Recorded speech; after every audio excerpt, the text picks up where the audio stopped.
हरे कृष्णा। ओम नमः शिवाय। भगवान भोलेनाथ की कृपा आप पर और आपके परिवारजनों पर सदा सर्वदा बनी रहे। आज के इस वीडियो में मैं आप सभी लोगों को रसपान कराऊंगी महाशिवरात्रि की महान कथा। प्रिय भक्तों, एक समय की बात है, समस्त ऋषिगण वेद व्यास जी के पास आते हैं। उन्हें प्रणाम करके पूछने लगते हैं कि हे महर्षि व्यास जी, आज हम आपके पास महाशिवरात्रि का महात्म्य सुनने के उद्देश्य से आए हैं। आपसे अनुरोध है कि आप हमें महाशिवरात्रि का महात्म्य सुनाएं। फिर महर्षि वेद व्यास कहते हैं, हे ऋषियों, आप सभी का स्वागत है। आज आपने संसार के कल्याण के उद्देश्य से उत्तम महात्म्य को सुनने की इच्छा प्रकट की है। इस महात्म्य को सुनने मात्र से कोटि कोटि पाप भस्म हो जाते हैं।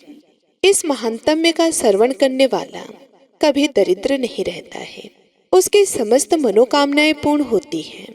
आप सभी ऋषियों के आग्रह पर आज मैं आप सभी को महाशिवरात्रि का महात्म्य सुनाना आरंभ करता हूँ, इसलिए आप इसे ध्यान पूर्वक पूरा जरूर सुने। फिर समस्त ऋषिगण महर्षि वेद व्यास जी को सुनने लगते हैं। वेद व्यास जी कहते हैं कि हे ऋषियों, इस विषय में एक निषाद का प्राचीन इतिहास सुनाता हूँ, जो समस्त पापों का नाश करने वाला है। पूर्व काल की बात है, मध्य देश के वन में एक भील निवास करता था। उसका नाम चित्रभानु था। उसका कुटुंब बहुत ही बड़ा था। उस भील का स्वभाव अत्यंत क्रूर था और वे स्वभाव के अनुसार क्रूरता के काम भी किया करता था। वह प्रतिदिन वन में जाकर मृग को तथा अन्य पशुओं को मारता था और अनेक स्थानों पर चोरी किया करता था। उसने बचपन से ही कोई शुभ कर्म नहीं किए थे। इस प्रकार से पाप कर्म करते हुए उसे वन में निवास करते हुए उस दुरात्मा भील को बहुत समय बीत गया। तदंतर महाशिवरात्रि के व्रत का दिन आ गया, किंतु वह दुष्ट भील वन में निवास करता था, इसलिए वह इस व्रत के बारे में नहीं जानता था। प्रिय भक्तों, उसी दिन उसके माता पिता और पत्नी भूख से पीड़ित होकर उससे याचना करने लगे कि हे चित्रभानु, हमारे लिए कुछ भोजन की व्यवस्था करो। उनके द्वारा इस प्रकार से याचना करने पर वह भील तुरंत ही अपना धनुष निकालकर शिकार करने के लिए चला गया। उस दिन उसने दिन भर शिकार की खोज की। उसे ना कोई हिरण दिखा और ना ही कोई खरगोश। वह दिन भर हाथ में धनुष लेकर घूमता रहा, लेकिन उसे भोजन की प्राप्ति नहीं हुई और फिर सूर्यास्त का समय हो गया। वे सोचने लगा, आज तो कोई शिकार नहीं मिला। घर में जो बच्चे हैं तथा मेरे माता पिता जो भूख से व्याकुल होकर मेरी राह देख रहे हैं, उनका क्या होगा? उनकी क्या दशा हो गई होगी? अतः मुझे कुछ न कुछ भोजन लेकर ही घर लौटना चाहिए, अन्यथा नहीं। इतना सोचकर मैं घूमते घूमते वन के भीतर स्थित एक जलाशय के पास पहुंच गया। वे जलाशय के समीप खड़ा होकर सोचने लगा, कोई न कोई प्राणी पानी पीने के लिए इस तालाब के पास जरूर आएगा, उसी को मारकर मैं घर ले जाऊंगा। प्रिय भक्तों, वह भील ऐसा निश्चय करके वह एक बेल के पेड़ पर चढ़कर अपने साथ जल लेकर बैठ गया। वहां बैठकर वह राह देखने लगा। उसके मन में यही चिंता थी कि कब कोई प्राणी पानी पीने के लिए आएगा और कब मैं उसे मारूंगा। अपने शिकार की प्रतीक्षा करते हुए वे भूख प्यास से पीड़ित होकर उसी पेड़ पर बैठा रहा। रात्रि के पहले प्रहर में उस स्थान पर एक हिरनी आ गई, जो चकित होकर जो जोर से चौकड़ी भर रही थी। उस हिरनी को तालाब के पास आता देखकर भील को बड़ा आनंद हुआ और उसने तुरंत ही हिरनी को मारने के लिए अपना धनुष निकाला। ऐसा करते हुए उसके हाथ के धक्के के पास में रखे लोटे से थोड़ा सा जल और कुछ बेलपत्र नीचे गिर गया। उस वृक्ष के नीचे एक प्राचीन शिवलिंग था। वे बेलपत्र और जल उस शिवलिंग पर गिर पड़े। जल और बिल्वपत्र के शिवलिंग पर गिरने से उस भील की पहले पहर की पूजा संपन्न हो गई, जिससे अनजाने में ही उस भील के समस्त पाप तत्काल ही नष्ट हो गए। प्रिय भक्तों, पेड़ पर हुई खड़खड़ाहट की आवाज से वह हिरनी सतर्क हो गई और उसने ऊपर देखा तो पेड़ पर वह भील अपने हाथ में तीर कमान लेकर बैठा हुआ था। उस भील को निशाना लगाते हुए देखते ही वह हिरनी व्याकुल हो गई और उस भील से बोलने लगी कि हे व्याध, रुक जाओ, कृपया मेरा शिकार मत करना। प्रिय भक्तों, उस हिरनी की बात सुनकर वे भील कहने लगा कि हे मृगी, आज मेरे घर के लोग भूखे हैं, इसलिए मैं तुम्हें मारकर उनकी भूख मिटाऊंगा। उस भील के ऐसे वचन सुनकर वह हिरनी अत्यंत दुखी हो गई और सोचने लगी कि अब मैं क्या करूं, इस भील से खुद की रक्षा कैसे करूं। ऐसा विचार करके उस हिरनी ने कहा कि हे भील भाई, मेरा मांस खाने से यदि तुम्हारे घर के लोगों की भूख मिटती है तो ठीक है, तुम मेरा शिकार अवश्य कर लेना, किंतु मेरी बात सुनो। इस समय मेरे सभी बच्चे भूखे हैं, मैं आखिरी बार उनके दर्शन करना चाहती हूँ। मैं अपने बच्चों को अपनी बहन और स्वामी के पास सौंपकर शीघ्रता से लौटाऊंगी। हे ब्याध, तुम मेरी इस बात को झूठ मत समझना, मैं तुम्हारे पास लौट के अवश्य आऊंगी। इस पर संशय मत करना, क्योंकि सत्य पर ही धरती टिकी हुई है, सत्य से ही समुद्र अपनी मर्यादा में स्थित है, इसलिए मैं सत्य का ही पालन करूंगी। प्रिय भक्तों, उस हिरनी के द्वारा ऐसा कहने पर भी उस भील ने उसकी बात नहीं मानी और उस पर निशाना लगाया। तब उस हिरनी ने अत्यंत भयभीत होकर पुनः इस प्रकार कहना आरंभ किया, हे ब्याध सुनो, मैं तुम्हारे सामने शपथ खाती हूँ, मैं लौट कर अवश्य आऊंगी। जो पाप ब्राह्मण को वेद बेचने पर लगता है, पति का अपमान करने वाली वह विचार करने वाली तथा वह विचार करने वाली स्त्री को जो पाप लगता है, किए हुए उपकार को न मानने वाले को जो पाप लगता है, भगवान शंकर की पूजा न करने वाले को, दूसरों के साथ धोखा करने वालों को, छल करने वालों को, विश्वासघात करने वालों को जो पाप लगता है, वही पाप मुझे लगेगा यदि मैं लौट कर नहीं आई तो। इस प्रकार से अनेक शपथ खाकर वह हिरनी चुप हो गई। उस हिरनी के ऐसे वचन सुनकर उस ब्याध को उस पर विश्वास हो गया और वे कहने लगा कि हे मृगी, ठीक है, अब तुम अपने बच्चों से मिलने के लिए जाओ और जल्दी लौटकर वापस आ जाओ। फिर वे हिरनी बड़े हर्ष के साथ पानी पीकर अपने बच्चों से मिलने के लिए चली गई। इतने में ही रात का पहला पहर भील के द्वारा जागते ही जागते बीत गया। फिर अचानक उस स्थान पर उस हिरनी की बहन उसे खोजते खोजते उस तालाब के पास आ गई। उसे देखते ही उस भील ने तुरंत अपना धनुष निकाला और उस हिरनी की बहन को निशाना बनाया। ऐसा करते ही फिर से पहले की तरह ही बिल्व पत्र और जल नीचे स्थित शिवलिंग पर जा गिरा। उस भील के द्वारा दूसरे पहर की भी पूजा संपन्न हो गई। फिर पेड़ के ऊपर से आवाज आते ही उस हिरन की बहन ने ऊपर देखा तो वहां पर एक भील बैठा हुआ था। जैसे ही उस हिरनी की नजर उस भील पर पड़ी, वह भील हाथों में धनुष लेकर उस हिरनी को मारने के लिए तैयार था। यह दृश्य जैसे ही उस हिरनी ने देखा, वह हिरनी कहने लगी कि हे ब्याध, मेरी बात सुनो, मैं धन्य हूँ, मेरा जीवन सफल हो गया, क्योंकि मेरे इस शरीर को खाने से किसी की तृप्ति हो रही है, परंतु तुम मुझे अभी मत मारना। घर पर मेरे छोटे छोटे बच्चे हैं, इसलिए तुम मुझे एक बार जाने दो। मैं मेरे बच्चे को अपने स्वामी और बहन के पास सौंप कर तुरंत ही लौट आऊंगी। फिर वे भील कहने लगा, मुझे तुम्हारी बात पर विश्वास नहीं है, मैं तेरा शिकार अवश्य ही करूंगा, पहले ही मैं एक शिकार खो चुका हूँ। यह बात सुनकर वे हिरनी भगवान विष्णु की शपथ खाकर कहने लगी, हे ब्याध, मैं जो कहती हूँ उसे ध्यान से सुनो। यदि मैं लौट कर ना आऊं तो मेरा सारा पुण्य नष्ट हो जाए, क्योंकि जो वचन देकर तोड़ देता है उसका पुण्य नष्ट हो जाती है।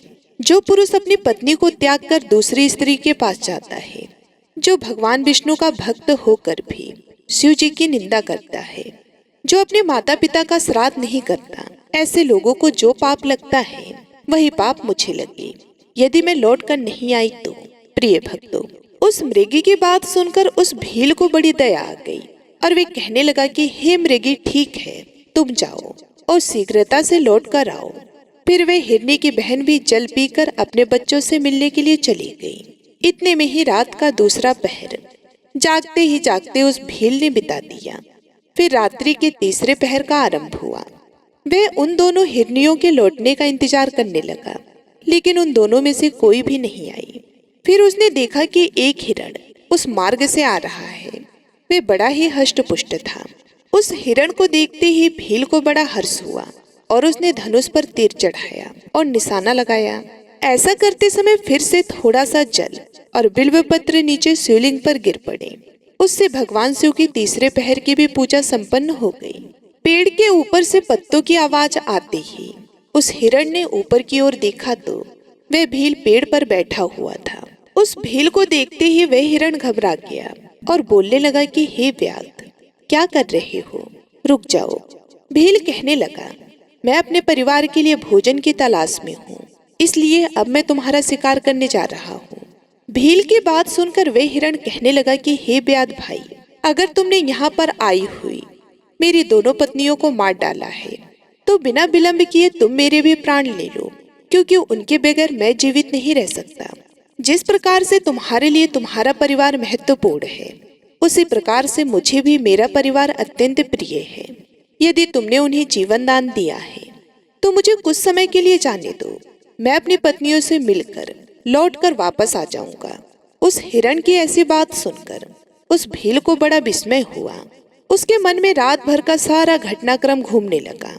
वे हिरण से कहने लगा कि हे मृग, तुमसे पहले तुम्हारी दोनों पत्नियां यहाँ पर आई थी, वे भी ऐसे ही झूठे वचन कहकर गई हैं और अभी तक लौट कर नहीं आई हैं। अभी तुम खुद के प्राण संकट में देखकर झूठ बोलकर चले जाओगे और लौट कर नहीं आओगे, फिर मैं किसका शिकार करूंगा? मेरा परिवार तो भूखा ही मर जाएगा। फिर वे हिरण कहने लगा कि हे व्याध भाई, मैं जो कुछ भी कहता हूँ उसे ध्यान से सुनो, मुझ में असत्य नहीं है। ये सारा चराचर सत्य से ही टिका हुआ है। जिसके वचन झूठे होते हैं उसका पुण्य उसी क्षण नष्ट हो जाता है। इसलिए हे भील, तुम मेरी प्रार्थना सुनो। शिवरात्रि में भोजन तथा मैथुन करने से जो पाप लगता है, झूठी गवाही देने से जो पाप लगता है, दूसरों का धन हड़पने से जो पाप लगता है, वही पाप मुझे लगे यदि मैं लौट कर ना आऊं। उस हिरण के ऐसे वचन सुनकर वह भील कहने लगा, हे मृग, ठीक है, तुम जाओ, अपनी पत्नियों से मिलकर शीघ्रता से लौट कर आओ। फिर वह हिरण भी लौटकर अपने घर की तरफ चला गया। अब वह हिरण और उसकी दोनों पत्नी प्रतिज्ञाबद्ध हो चुके थे। वे तीनों अपने घर पर आकर आपस में बात करने लगे। सबसे पहले हिरनी ने कहा कि हे स्वामी, आपके बिना हमारे बच्चे जीवित कैसे रह पाएंगे? सबसे पहले मैंने उस भील को वचन दिया है, इसलिए केवल मुझे ही उसके पास जाना चाहिए। आप और मेरी बहन दोनों यहीं पर रहें। उसके बाद सुनकर हिरनी की बहन बोलने लगी कि हे बहन, मैं तुम्हारी सेविका हूँ, इसलिए आज मुझे ही उस भील के पास जाना चाहिए, तुम यहीं पर रहो। प्रिय भक्तों, उन दोनों की बात सुनकर वे हिरण बोलने लगा, हे प्रिय, तुम दोनों यहीं पर रुक जाओ और बच्चों का पालन करो। माता के समान बच्चों की रक्षा कोई नहीं कर सकता और बच्चों को माता के दूध की भी आवश्यकता होती है, इसलिए केवल मुझे ही उस भील के पास जाना चाहिए। अपने पति की इस बात को दोनों हिरनियों ने स्वीकार नहीं किया और वे दोनों अपने पति से कहने लगी कि हे स्वामी, पति के बिना स्त्री का जीवन नष्ट हो जाता है, इसलिए हम भी आपके साथ चलते हैं। फिर वे तीनों ही अपने बच्चों को संतावना देते हैं और पड़ोसियों को सौंपकर उस शिकारी के पास जाने लगते हैं। उन्हें जाते देख उनके बच्चे भी उनके पीछे पीछे जाने लगे। वे भील उसी वृक्ष पर उनके प्रतीक्षा करे हुए बैठा था। फिर वे सभी हिरण उस स्थान पर पहुंच गए। उन सभी को अपने पास आता हुआ देखकर वे शिकारी बहुत ही प्रसन्न हुआ और उसने उन सभी को मारने के लिए अपने धनुष पर बाण चढ़ाया। ऐसा करते हुए पुनः थोड़ा सा जल और बिल्व पत्र शिवलिंग पर गिर पड़े। इससे उस भील के चौथे पहर की पूजा भी संपन्न हो गई। चौथे पहर की पूजा होते ही उस भील के समस्त पाप भस्म हो गए। अनजाने में ही उसने महाशिवरात्रि का व्रत पूर्ण कर लिया, जिससे उसको दुर्लभ ज्ञान प्राप्त हुआ। उसका हृदय पाप से मुक्त हो गया और उसके अंदर भगवान शक्ति का वास हो गया। वे सोचने लगा, यह सभी मृग ज्ञानहीन पशु होने पर भी धन्य हैं, क्योंकि यह सभी अपने शरीर से ही परोपकार में लगे हुए हैं। यह सभी सत्य का पालन करने वाले हैं, किंतु मैं तो महापापी हूँ। प्रतिदिन अनेक प्रकार के पाप करके मैंने अपने परिवार का पालन किया है। अब मेरी क्या गति होगी? मैंने जन्म से लेकर अब तक केवल पाप ही पाप किए हैं। मेरे जीवन पर धिक्कार है। इतना सोचकर उस भील ने अपने बाण को रोक लिया और कहने लगा कि हे श्रेष्ठ मृगों, मैं तुम्हारी सत्यवाणी से अत्यंत प्रसन्न हूँ, इसलिए अब मैं तुम्हारा शिकार नहीं करूँगा। तुम सभी अपने घर को लौट जाओ। उस भील के द्वारा इतना कहते ही भगवान शिव उस पर तत्काल प्रसन्न हो गए और वे उस स्थान पर प्रकट हो गए और उन्होंने बड़े ही प्रेम से उस भील से कहा कि हे भील, मैं तुम्हारे व्रत से प्रसन्न हूँ, अब तुम कोई वर मांग लो। अपने सामने भगवान शिव को देखकर उस भील के हाथ से धनुष गिर पड़ा और वे भगवान शिव को बारंबार प्रणाम करने लगा और कहने लगा कि हे प्रभु, मैं आपके दर्शन से ही धन्य हो गया, अब मुझे कुछ नहीं चाहिए। भगवान शिव उस भील से कहने लगे कि हे व्याध, आज से तुम श्रृंगवीरपुर में जाकर निवास करो और दिव्य भोगों का उपभोग करो। तुम्हारे वंश की वृद्धि होगी, सभी देवता तुम्हारी प्रशंसा करेंगे। फिर एक दिन भगवान श्री राम तुम्हारे घर पर आएंगे और तुमसे मित्रता करेंगे। तुम उनकी सेवा करके दुर्लभ मोक्ष को प्राप्त करोगे। उसी समय वे सभी मृग भगवान शिव का दर्शन करके मृग योनि से मुक्त हो गए और दिव्य देह धारण करके विमान पर बैठकर दिव्य लोक को चले गए।